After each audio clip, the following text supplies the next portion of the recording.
político no acho que vocês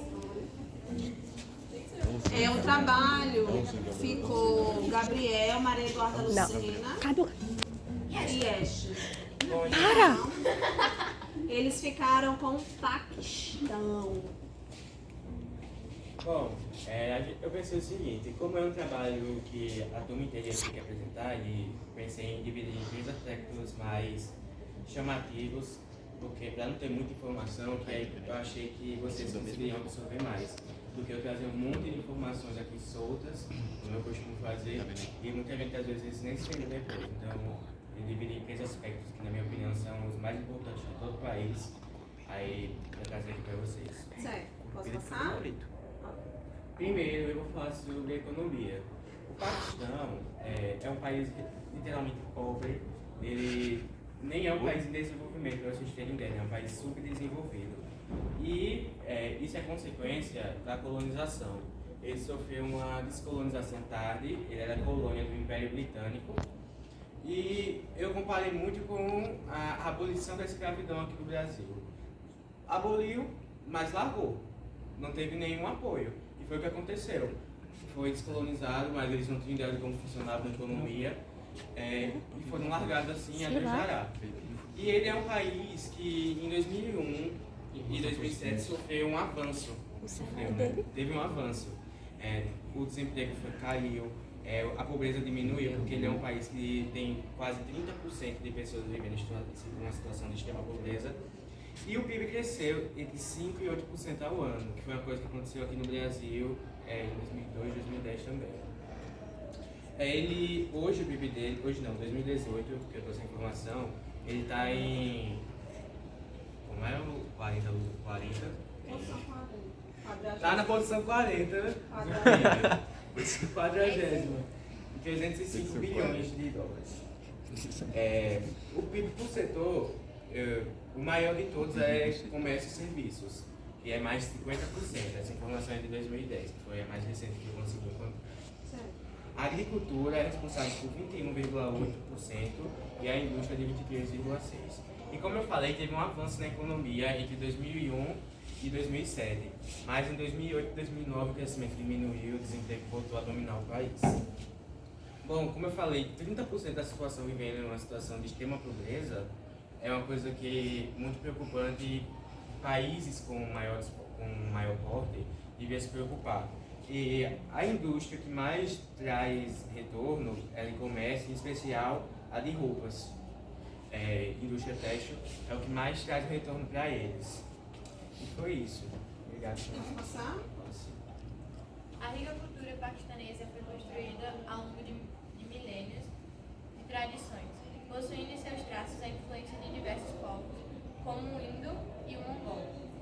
Muitos dos costumes e normas presentes hoje no país estão diretamente atreladas à religião, praticada pela maioria dos paquistaneses. Uma das danças típicas do país, eu tenho um pequeno problema em falar essa palavra, mas enfim, é o Bhangra, de origem Punjabi. Trata-se de um estilo musical bastante popular no grupo citado.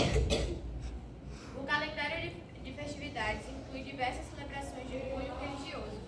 Além disso, o Dia do Paquistão é comemorado em 23 de março, assim como o Dia da Independência, que acontece em 14 de agosto. O Festival de Pipas, conhecido como Basanque, é bastante popular no país e marca a chegada da primavera. De acordo com o recenseamento oficial paquistanês, a composição religiosa de seus habitantes seria de 96,28% muçulmanos, 1% hindus, 1,59% cristãos e 0,22% adimandi. Posso passar? Não, só deixa eu dar uma dica de cultura. Uma dica de uma série para vocês assistirem, que como eu falei, foi Império foi colônia do Império Britânico. The Crown é uma série que muitos dizem que é muito, como eu posso falar, chamativa, digamos, que enfeita demais as coisas, mas romantiza, Mas tem no começo e no meio da série vocês vão perceber. O rei Jorge VI, ou é o oitavo, não vou lembrar agora, estava muito doente, que é o pai da rainha Elizabeth, e ele não pôde viajar, então ela que fez uma viagem por todos os países que eram colônia deles. E você pode observar que a adoração que eles têm pela rainha e os países são muito, a cultura deles são muito parecidas com a do Paquistão. Eles não passam pelo Paquistão porque o pai dela morreu e eles não conseguiram passar por todos os países, mas fica aí uma dica de filme para vocês entenderem um pouco mais da história. Pode passar. Beleza. Show de bola. Laranja. A população mundial chega a 8 bilhões até o final do ano. Até o final deste ano. A população mundial cresceu exageradamente nos últimos 200 anos. Com uma população de 216 milhões de pessoas, o Paquistão ultrapassou o Brasil e conquistou a posição de quinto país mais populoso do mundo. O Paquistão, quinto lugar, com 216.565,317 milhões de habitantes. No quarto lugar, a Indonésia. O terceiro está os Estados Unidos da América. O segundo, a Índia.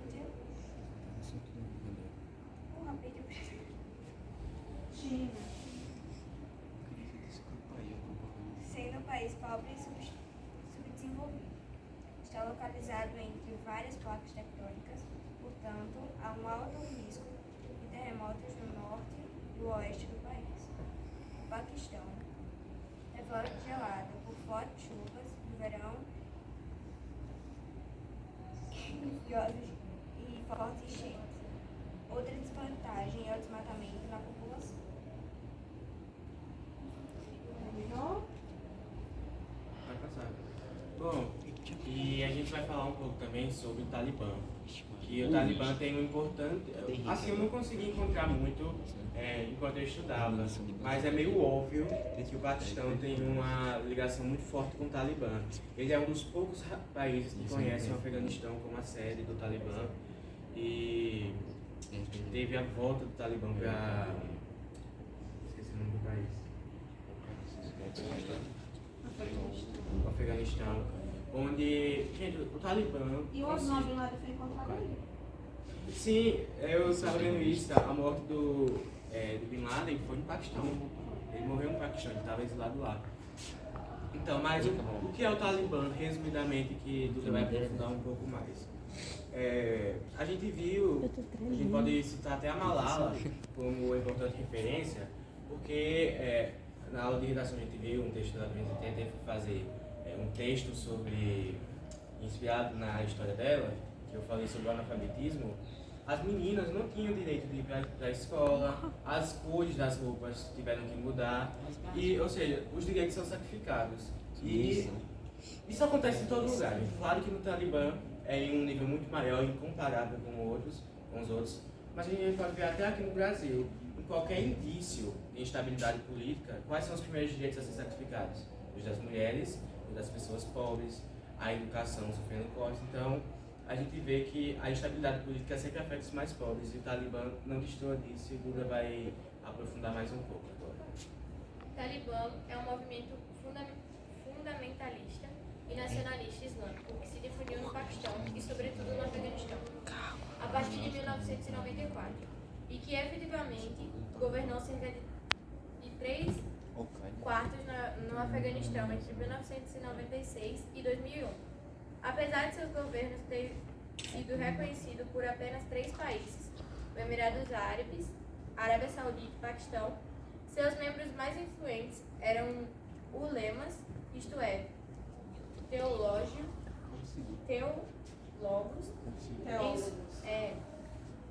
em suas vilas natais. O movimento desenvolveu-se entre os membros de etnias paquistanas, porém também incluía muitos voluntários não afegãos do mundo árabe, assim como de países da Eurásia e do sul e sudeste da Ásia. É oficialmente conhecido como organização terrorista pela Rússia, União Europeia, Estados Unidos, Canadá, Emirados Árabes e Cazaquistão. O Talibã é um grupo islâmico formado por estudantes que defendem uma rígida interpretação do Corão. Alcorão é tu enxerga. Glorioso. E construídos aqui para governar. Considerando a organização terrorista do Paquistão. As mulheres nessa região devem ficar com o rosto coberto. A desobediência deve um castigo a não saírem de casa. Mulheres e crianças só estudam depois de uma certa idade. Trabalham para manter suas casas e 3 filhos diante ao seu marido permitido. Sim, eu falar para vocês entenderem um pouco mais sobre o Talibã, é importante vocês verem pontos de vistas de pessoas que estudam relações internacionais e coisas do tipo. Eu vou dar uma dica de uma pessoa que eu acho que aqui a maioria conhece, que é a atriz Fernanda Concon, que fez a Fernanda em Carrossel.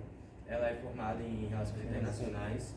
E quando teve aqui muitas pessoas do nosso país defendendo o Talibã, quando ele votou no Afeganistão, ela fez uma sessão de stories que vocês podem estar disponível no YouTube, está salvo lá.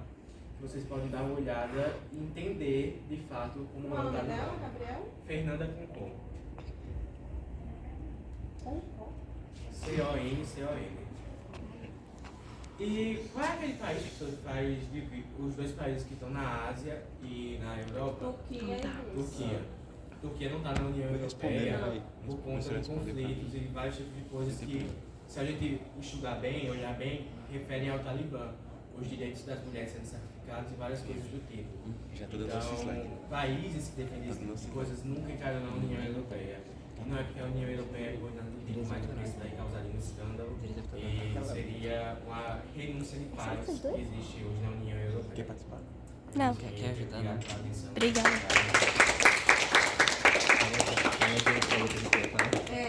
No contexto geral, o trabalho ficou muito bom de todos. Cada um, vocês estão me surpreendendo. agora.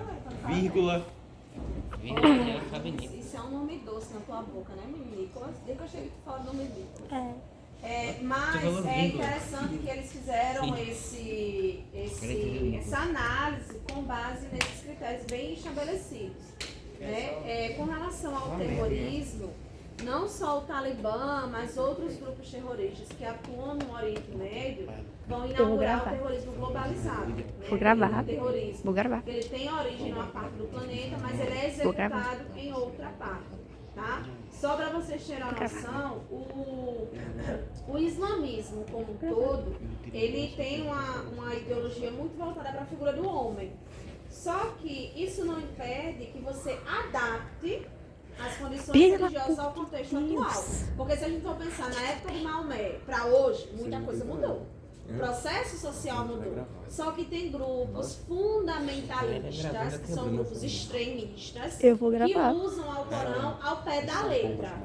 Então, eles fazem tudo como está estipulado lá no Alcorão, que a mulher não pode estudar, que a mulher deve obediência ao homem, que a mulher não pode nem sair à rua sem a figura masculina. Prova disso, como o Gabriel falou, é a Malala, que ganhou o Prêmio Nobel da Paz pela sua luta pela educação dentro do Paquistão contra o Talibã. Quem me conhece sabe que uma das coisas que eu mais defendo é a educação democrática para todos.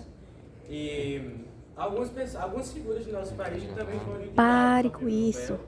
Inclusive, eu acho que foi a Maria da Penha, que a lei contra a violência doméstica leva o nome dela, ela foi indicada no mesmo ano que a Malala. Mas outras figuras também foram indicadas como até a única santa brasileira, que é a Santa dos Pobres. Ela não ganhou o Prêmio Nobel da Paz, mas ela foi indicada. Ou seja, essas pessoas todas estavam buscando, elas não queriam reconhecimento nem nada, elas queriam direitos básicos. Exato. Direito à educação. Essa Maria da Penha foi violentada, ela sofreu 2 tentativas de assassinato por parte do marido dela, hoje ela está tetraplégica por causa disso. E Santa Lúcia dos Pobres, ela vivia como o nome dela diz, ela vivia pelos pobres. Ela era humilhada nas ruas quando ela ia pedir dinheiro para as suas causas. E com a força de vontade dela, ela começou um hospital em um galinheiro. E o hospital hoje é o maior centro filantrópico da Bahia. Então, eu acho importante fazer esse alelo de uma coisa com a outra, porque é uma coisa que, sem a gente perceber, está presente nas nossas vidas e a gente tem que tomar cuidado com isso. Parabéns. Você pode abrir. E o trabalho de vocês? Não vou atender Rafaela primeiro. Rafa, vamos lá, parabéns.